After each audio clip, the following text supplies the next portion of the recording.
혼자 밥 먹는 것도, 혼자 길을 걷는 것도, 낯설었던 내게 혼자 여행은 너무 큰 결심이었습니다. 이 이야기는 70년을 가족만 바라보며 살아온 한 여성이 처음으로 자신을 위한 하루를 살아보기로 한 여정입니다. 혹시 당신도 한 번쯤은 나를 위해 어딘가로 떠나고 싶다는 생각 해본 적 있으신가요? 지금부터 당신의 마음을 닮은 이야기 인생 한 잔에서 함께 들어보세요. 나는 70년을 살면서 혼자 여행을 가본 적이 한 번도 없습니다. 20살간 넘어서 남편과 결혼했고 그날부터 내 이름 앞에는 늘 며느리, 아내, 엄마라는 말이 따라다녔습니다. 시댁에 들어가서 살았어요. 신혼집은 남편이 정해왔고 그 집엔 이미 시어머님이 계셨죠. 새벽마다 시어머님 국 끓이는 소리로 하루를 시작했고 시아버님 입맛에 맞춘 반찬을 만들다 보면 내 입맛은 어느새 잊혀져 있더라고요. 예, 멸치볶음은 더 바삭하게 해야지. 아버님 이빨 안 좋으신 거 알면서. 당신, 우리 어머니 말씀 좀 잘 들어. 괜히 괘씸하게 보이면 서로 피곤해져. 그땐 그냥 다 그렇게 사는 줄 알았어요. 아이들이 생기고 나선 육아와 살림이 뒤엉켜 나라는 사람은 아예 사라졌고요. 애가 열이 나도 병원에 혼자 데리고 가야 했고 밤새 기침할 땐 부엌에서 도라지차를 끓이면서 졸린 눈 비비며 등을 토닥이던 기억이 아직도 선명해요. 엄마, 나 오늘 학원 늦게 끝나. 데리러 와줘. 엄마, 그 티셔츠 말고 내가 좋아하는 분홍색 입혀줘. 학원 픽업, 간식 챙기기, 도시락 싸기. 휴일엔 온 식구 도시락 싸서 소풍 가고 명절엔 큰며느리라고 차례상 혼자 다 준비했어요. 친구들이 요즘 혼자 찜질방도 다녀오고 여행도 다녀왔다 고 말하면 그저 부러우면서도 나는 그런 사치를 부릴 시간이 없어 하며 웃어넘겼습니다. 그렇게 아이들이 커서 결혼했을 때 이제 좀 쉬나 싶었죠. 근데요. 그때부터는 손주들이 저를 기다리더라고요. 딸이 애 낳고 복직한다고 하길래 그래 내가 좀 봐주지 했던 게 벌써 7년 전이에요. 엄마, 다른 사람한테 맡기면 불안하잖아. 우리 엄마가 제일 믿음이 가지. 어머니 덕에 저희 정말 큰 도움 받아요. 감사합니다. 처음엔 잠깐이라던 게 매일 등 하원, 급식 체크, 방과 후 수업까지 어느 순간부터 제 하루는 다시 누군가의 일정으로 가득 찼죠. 이제 손주는 초등학교 4학년. 이젠 제 도움이 필요 없어졌다고 하더군요. 그날 집에 돌아와 조용한 방 안에 앉아 있었습니다. TV 소리만 작게 울리고 탁자 위엔 식지 않은 커피 한 잔. 그때 문득 이런 생각이 들었어요. 나는 지금까지 한 번이라도 나를 위해 어디라도 다녀온 적이 있었나? 없었습니다. 단 한 번도요. 이 이야기가 마음에 닿았다면 구독과 좋아요 그리고 댓글로 당신의 경험도 함께 나눠주세요. 그날은 별일도 없었고 누구 하나 날 찾는 사람도 없었습니다. 남편은 친구들이랑 낚시 간다고 새벽에 나갔고 딸도 아들네도 모두 조용했어요. 오랜만에 거실에 앉아 좋아하던 드라마 재방송을 틀었죠. 그 드라마 속에서 주인공이 파도치는 바다를 혼자 걸어가고 있었어요. 햇빛이 눈부시게 내려앉은 백사장. 바람에 머리카락이 흩날리고 잔잔한 배경 음악처럼 내레이션이 흘렀습니다. 가끔은 아무 이유 없이 어디론가 떠나고 싶어진다. 그 한 문장이 마음 깊은데 박혔어요. 드라마가 끝난 뒤에도 그 장면이 계속 머릿속을 맴돌았습니다. 물잔을 들고 창밖을 봤는데 햇빛이 유난히 예뻤던 날이었어요. 그 순간 문득 정말 바다가 보고 싶다는 생각이 들었습니다. 나도 그냥 어디든 가고 싶다. 식탁 위엔 식지 않은 커피가 놓여 있었고 그 옆엔 내가 늘 쓰던 메모지와 펜이 있었습니다. 나는 적어봤어요. 강릉, 정동진, 해운대, 어디든 좋았어요. 그냥 파도 소리를 듣고 싶었어요. 그 순간 문득 신혼여행 갔던 속초가 떠올랐어요. 그땐 밤기차 타고 내려가서 둘이 손잡고 해수욕장까지 걸어갔었죠. 낯선 숙소, 뜨거운 물도 잘 안 나오던 그곳에서 괜히 웃고 괜히 설렜던 기억. 나는 오래전 여행 가방을 꺼내기 위해 베란다 구석을 정리했습니다. 가방 위엔 먼지가 소복이 쌓여 있었고 안에는 노랗게 바랜 브로셔 한 장이 남아 있었어요. 속초, 낙산사 등대의 수욕장. 그 단어들이 눈에 들어왔습니다. 가만히 그 브로셔를 쓰다듬으며 생각했어요. 이번엔 나 혼자 다녀올 수 있을까? 핸드폰을 집어들었다가 잠시 망설였어요. 딸에게 말할까? 나 여행 좀 다녀올게. 그 말을 꺼내는 게 왜 이렇게 어렵게 느껴졌을까요? 분명 나도 사람인데 잠깐쯤 어디 다녀오고 싶다고 말하는 게 왜 이렇게 용기가 필요한 걸까요? 결국 메시지는 쓰다 지웠습니다. 지금 말하면 분명. 혼자서? 왜 갑자기? 뭐 고민 있어? 어디 아파? 그런 걱정부터 들을 것 같았거든요. 잠시 거울 앞에 섰습니다. 내 얼굴을 찬찬히 들여다봤어요. 늘 아이 보느라 머리 제대로 못 말리고 화장도 거의 안 하고 다녔던 얼굴. 잘했어. 나도 모르게 그렇게 말이 나왔어요. 아무도 안 들어주는 말이지만 그날따라 그 한마디가 가슴에 따뜻하게 내려앉았습니다. 나는 조용히 여행 가방을 끌어냈습니다. 옷 몇 벌, 작은 수첩, 가죽 지갑. 아무도 모르는 사이 마음은 이미 바다를 향하고 있었어요. 가방을 꺼내놓고 나니 조금은 실감이 났습니다. 나를 위한 시간. 아무도 모르게 떠나고 싶은 마음. 그런데 또 마음 한쪽은 괜히 조심스러워졌어요. 점심 무렵 딸에게 전화가 왔습니다. 엄마, 오늘 애 학원 끝나고 제가 데리러 갈게요. 오늘은 그냥 집에서 쉬세요. 늘 고맙죠, 그런 말. 근데 이상하게도 그 순간엔 나는 지금도 누군가의 시간표 안에 살고 있구나. 그런 생각이 먼저 들었습니다. 잠깐 망설이다가 조심스레 말을 꺼냈어요. 있잖아, 이번 주에 나 혼자 바다 좀 보고 오려고. 잠시 정적이 흘렀습니다. 전화기 너머에서 딸이 말없이 숨을 들이켰어요. 엄마, 무슨 일 있어요? 왜 갑자기 그래요? 아니, 어디 아픈 거예요? 아니야. 그냥 한 번쯤 나 혼자 어딘가 가보고 싶어서. 딸의 목소리가 조금 높아졌습니다. 혼자서요? 엄마, 요즘 세상에 혼자 다니는 거 위험해요. 그리고 갑자기 바다는 왜요? 어디서 그런 생각을 했어요? 순간 당황해서 말을 잇지 못했어요. 딸은 계속 말을 이어갔죠. 뭔가 안 좋은 일 있으세요? 아니면 아버지랑 무슨 일 있었어요? 엄마, 그냥 저랑 같이 가요. 아니면 우리 가족끼리 다 같이 계획 짜서 가요. 굳이 지금 혼자 가야 해요? 그 말이 마음에 박혔습니다. 굳이 지금 혼자 가야 해요? 나는 조용히 말했어요. 그냥 나를 위해서야. 딸은 잠깐 말이 없더니 한숨을 쉬며 말했습니다. 알겠어요. 근데 엄마, 혹시 우울하거나 요즘 힘드신 거 있으면 혼자 끙끙 앓지 마시고 꼭 말씀하세요. 그 말이 따뜻하면서도 어딘가 가슴이 아팠습니다. 나는 왜 나 혼자 어디 가고 싶다는 말조차 이렇게 설명해야 하지? 문득 예전에 딸이 어릴 때 했던 말이 떠올랐어요. 우리 엄마는 슈퍼우먼이야. 진짜 뭐든 다 해내잖아. 그 말을 듣고 얼마나 뿌듯했는지 몰라요. 근데 지금 와서 생각해보면 그건 내가 힘든 걸 말하지 않았기 때문이었겠죠. 창밖을 봤습니다. 커튼 사이로 햇살이 손등에 내려앉아 있었습니다. 내 손 참 많이도 일했지. 청소, 밥빨래, 아이 돌보고, 또 손주 돌보고, 그 누구도 시키지 않았지만 당연히 해야 한다고 믿고 살아왔던 일들. 그래서 이제 그 당연했던 시간들 사이에서 잠깐쯤 나를 꺼내주고 싶었습니다. 엄마, 나중에 같이 가요. 굳이 혼자 가지 말고. 딸의 말에 웃으며 대답했어요. 다음엔 꼭 같이 가자.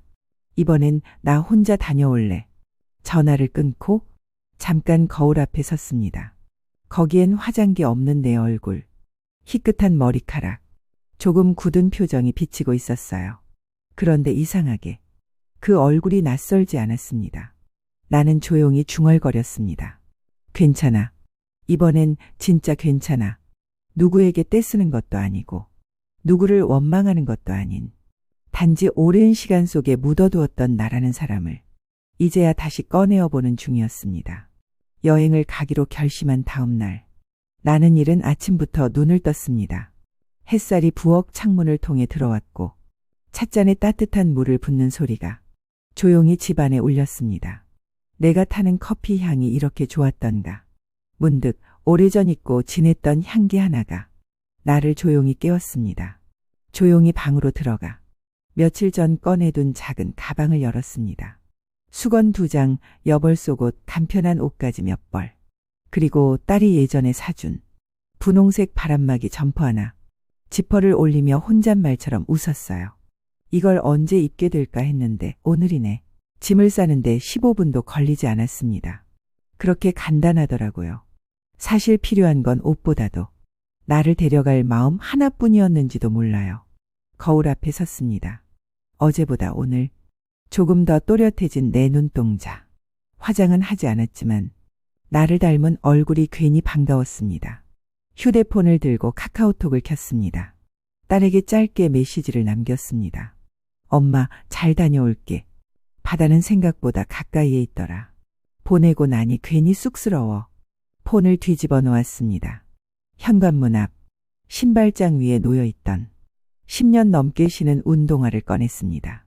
바닥이 많이 닳았지만 그래도 가장 편한 신발이었죠. 현관문을 열었을 때 햇빛이 나를 반겼습니다. 여름의 공기가 가슴 깊이 들어왔습니다. 그 순간 마음 한쪽이 이상하게 따뜻해졌습니다. 나는 오늘 어디로든 갈 수 있을 것 같았습니다. 지하철역으로 향하는 골목길, 오랜만에 들리는 새소리, 담벼락 위로 흔들리는 나팔꽃, 모든 게 낯설고 또 반가웠습니다. 전철을 기다리며 나는 조용히 앉아 있었습니다. 누군가는 출근길이고 누군가는 누군가를 만나러 가고 그 사이에 나는 나를 만나러 가는 길. 도착한 역, 작은 시외버스 터미널에서 표를 끊었습니다. 할머니, 어디까지 가세요? 창구 직원의 말에 나는 창밖을 한번 바라보다 웃으며 대답했습니다. 가장 가까운 바다요. 그렇게 나는 나에게 조용한 선물 하나를 주었습니다. 누구에게 보여주기 위한 여행도 아니고 누구의 허락을 받기 위한 도전도 아닌 그저 오롯이 나를 위한 하루. 그렇게 내 삶에도 드디어 나라는 주어가 생긴 날이었습니다. 버스 창밖으로 스쳐가는 풍경이 어느새 시내를 지나 논밭으로 바뀌어 있었습니다. 창문에 머리를 기대고 있자니 햇빛이 따사롭게 내 얼굴을 쓰다듬었습니다. 참 오래도 잊고 있었네요. 이렇게 조용히 앉아 아무 말 없이 흘러가는 세상을 바라본 시간. 버스가 종착지에 다다랐고 나는 작은 시외버스 정류장에서 내렸습니다. 발 아래는 모래 대신 작은 자갈이 깔린 길이었고 바다는 걸어서 10분 거리라 했습니다. 골목 사이로 바람이 불어왔습니다. 짧은 머리가 살짝 흔들리고 분홍색 바람막이 점퍼가 살랑거렸습니다. 가방 끈을 조여매고 나는 천천히 발걸음을 옮겼습니다. 그리고 길끝에서 드디어 바다가 보였습니다. 넓게 펼쳐진 푸른 물결. 그 위로 햇살이 반짝였습니다. 나는 말없이 그 앞에 서 있었습니다. 속에서 뭔가가 서서히 차올랐습니다. 그 누구도 없었고 그 어떤 말도 들리지 않았는데 이상하게도 눈물이 났습니다. 무슨 이유에서였는지 딱 집어 말할 수는 없었습니다. 그냥 나도 모르게 울컥했던 것 같습니다. 나는 조용히 벤치에 앉아 가방을 옆에 내려놓고 바다를 바라보았습니다. 파도 소리는 멀리서 천천히 밀려왔고 부서지는 소리마다 내 마음 어딘가를 톡톡 두드리는 것 같았습니다. 괜찮아. 그 어떤 말보다 그 소리가 그렇게 들렸습니다. 누군가의 허락도 없이 이렇게 울어본 게 언제였는지 기억이 나지 않았습니다. 가족 앞에선 항상 괜찮아. 엄마는 괜찮아. 나는 안 힘들어. 그렇게 말했던 날들. 하지만 지금 이 바다 앞에서는 아무 말도 하지 않아도 나는 괜찮지 않았구나. 스스로 인정할 수 있었습니다. 그래서인지 그 순간엔 이상하게 마음이 편했습니다. 한 아이가 모래사장에서 조개 껍데기를 줍고 있었습니다. 저 멀리선 연세 지긋한 부부가 손을 잡고 걷고 있었고요. 그 속에서 혼자 앉아있는 나도 이 풍경의 한 조각이라는 사실이 왠지 모르게 참 따뜻했습니다. 나도 괜찮은 사람이다. 문득 그런 생각이 들었습니다. 그리고 그동안 내가 나에게 얼마나 무심했는지 돌아보게 되었습니다. 바다는 아무 말도 하지 않았습니다. 하지만 그 조용함이 내 마음을 조용히 안아주고 있었습니다. 나는 길게 숨을 내쉬었습니다. 바닷바람이 코끝에 스치고 눈가에 눈물이 천천히 마르고 있었습니다. 오늘 이 순간 나는 조금 더 나를 이해하게 되었습니다. 다음 날 아침 나는 해가 막 떠오르는 시간에 눈을 떴습니다. 창문 너머로 퍼지는 주황빛 햇살이 방 안을 부드럽게 물들이고 있었습니다. 문을 열자 바닷바람이 살랑 불어왔습니다. 살짝 부스스한 머리로 그 바람을 맞으며 나는 혼잣말을 했습니다. 오늘도 좋은 날이네. 간단히 옷을 챙겨 입고 해변 산책로를 따라 걸었습니다. 바닷가엔 이른 산책을 나온 사람들이 몇 명 있을 뿐이었습니다. 누구도 나를 신경 쓰지 않았고 그게 이상하게도 참 좋았습니다. 나는 그 조용한 틈에 앉아 파도 소리를 들었습니다. 사람들의 말소리도 휴대폰 알림도 엄마 이것 좀 해줘 라는 말도 없는 아침, 오롯이 나만을 위한 아침이 이렇게 평화로울 줄이야. 조용한 찻집을 발견했습니다. 나무 문을 열자 은은한 재즈가 흘러나왔습니다. 벽에는 바다 그림이 걸려 있었고 주인은 조용히 웃으며 내게 자리를 안내해 주었습니다. 창가에 앉아 따뜻한 유자차를 주문했습니다. 컵에서 올라오는 김을 바라보다가 가방에서 수첩을 꺼냈습니다. 손이 자연스럽게 움직였고 나는 몇 줄을 적었습니다. 혼자 있는 게 이렇게 좋은 줄 몰랐다. 누가 옆에 없다고 해서 외로운 건 아니었구나.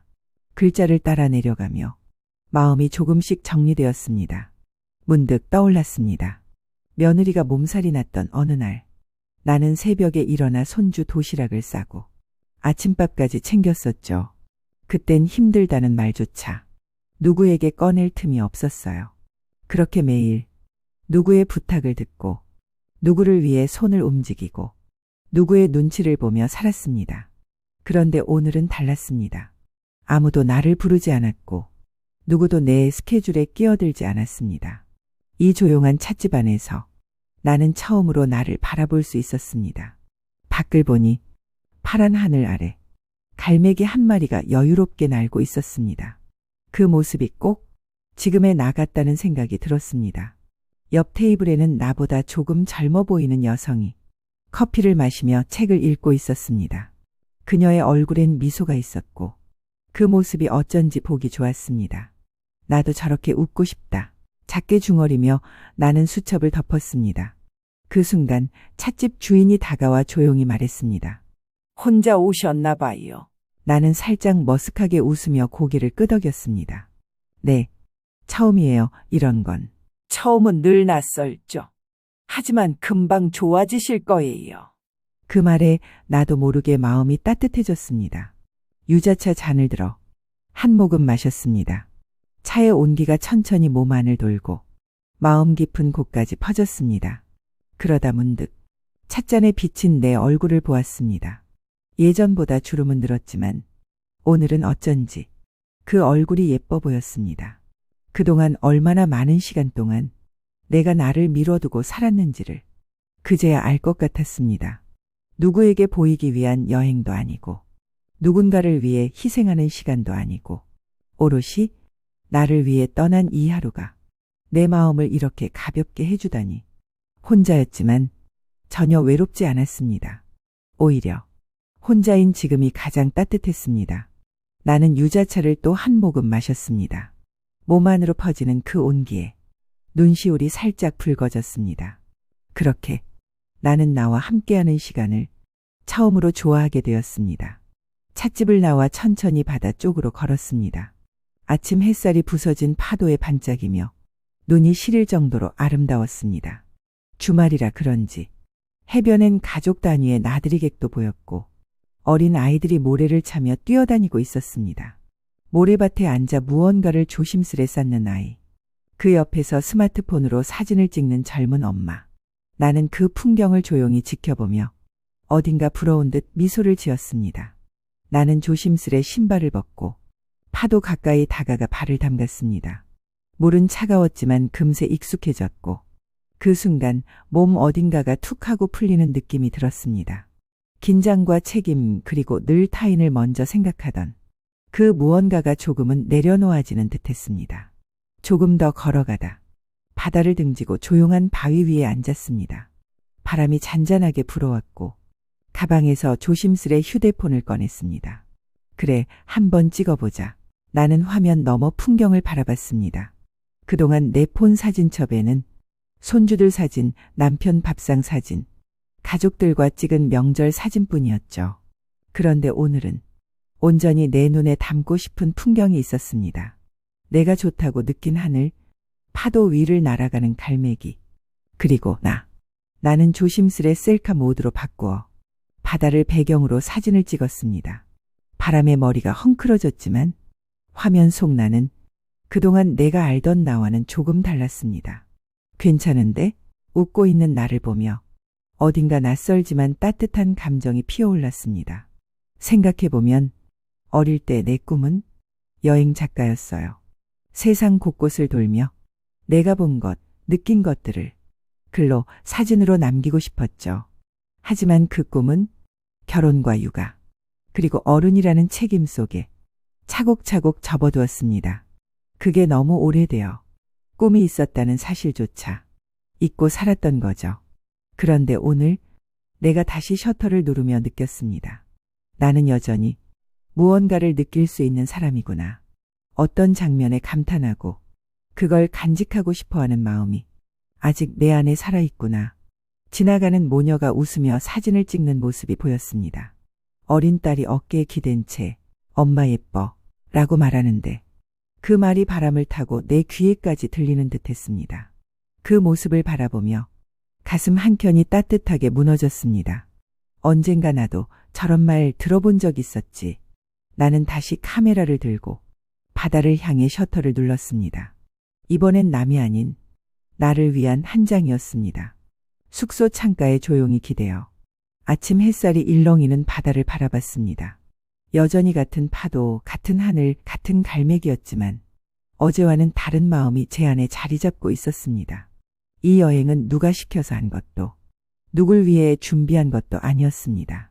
오롯이 나를 위한 시간. 평생 처음으로 온전히 나를 위해 떠난 여정이었습니다. 짐을 챙기며 여행지에서 산 작은 자석을 손에 들었습니다. 바닷가 찻집 이름이 적힌 그 자석. 누군가에겐 평범한 기념품이겠지만 나에겐 커다란 결심이자 변화의 시작을 담은 상징이었습니다. 기차역으로 향하는 길. 창밖으로 스쳐 지나가는 풍경을 바라보며 나는 조용히 되뇌었습니다. 이제는 나를 위해 하루를 채우겠다. 돌아온 뒤 나는 묵은 이불을 털고 한참을 방을 정리했습니다. 서랍 속엔 오래전부터 버리지 못했던 물건들이 가득했죠. 옛날 손편지, 아이들 어릴 적 그림, 그리고 내 젊은 날의 다이어리 한 권이 있었습니다. 그 다이어리를 펼쳐보니 그 안엔 이런 문장이 적혀 있더군요. 언젠가 바다를 따라 걷는 여행을 하고 싶다. 그 문장을 읽는 순간 갑자기 눈물이 핑 돌았습니다. 나는 오래전 그 소녀의 마음을 너무 오래 잊고 있었던 거죠. 며칠 후 아파트 단지 안작은 체육관에 갔습니다. 스트레칭을 하는 중에 거울에 비친 제 모습이 예전보다 조금 더 단단해 보였습니다. 카페에 가서 혼자 커피를 마시는 시간도 이젠 어색하지 않았고 스마트폰에는 내가 직접 찍은 바다 사진들이 가득했습니다. 바람에 흩날린 머리카락, 햇살 아래 눈을 찡그린 채 웃고 있는 나. 그 사진을 보며 처음으로 내 얼굴이 조금 예쁘게 느껴졌습니다. 어느 날 가계부 한켠에 메모를 남겼습니다. 봄쯤엔 경주로 혼자 여행 가기. 그 메모 옆에는 내가 먹고 싶은 음식, 보고 싶은 드라마, 읽고 싶은 책까지 빼곡히 적어두었습니다. 예전엔 그런 걸 적을 시간조차 없었는데 이제는 내 하루를 스스로 꾸릴 수 있는 자유가 생겼다는 게 마냥 신기하고 고마웠습니다. 저녁엔 마트에서 장을 보며 직접 요리할 반찬 재료를 하나씩 골랐습니다. 예전 같았으면 귀찮아서 대충 해결했을 텐데 오늘은 내가 먹고 싶은 걸 내 입맛대로 만들고 싶었습니다. 그리고 저녁을 먹고 오랜만에 앨범을 꺼냈습니다. 아이들 어릴 적 사진 사이에 한 장 빈 페이지가 눈에 띄었습니다. 그 자리에 이번 여행에서 찍은 내 사진 한 장을 붙였습니다. 처음으로 내 인생 앨범 속에 나를 위한 한 페이지를 만든 거죠. 누구에게 의지하지 않고 누군가의 허락도 없이 나의 하루를 내가 채워갈 수 있다는 확신이었습니다. 이제는 나를 위한 삶이 필요하다는 걸 알게 됐습니다. 나답게 산다는 것이 거창한 게 아니더군요. 좋아하는 길을 걷고, 마음 가는 풍경을 찍고, 커피 한 잔의 온도를 느끼는 것. 그 소소함이 제 마음을 다시 살아나게 했습니다. 이제는 누군가의 아내, 엄마, 할머니가 아닌 그저 나로 살아가는 여행을 조용히 시작해 보려 합니다. 이 이야기가 당신의 마음에 작은 용기를 건넸다면 구독과 좋아요로 우리의 다음 이야기를 함께 해주세요.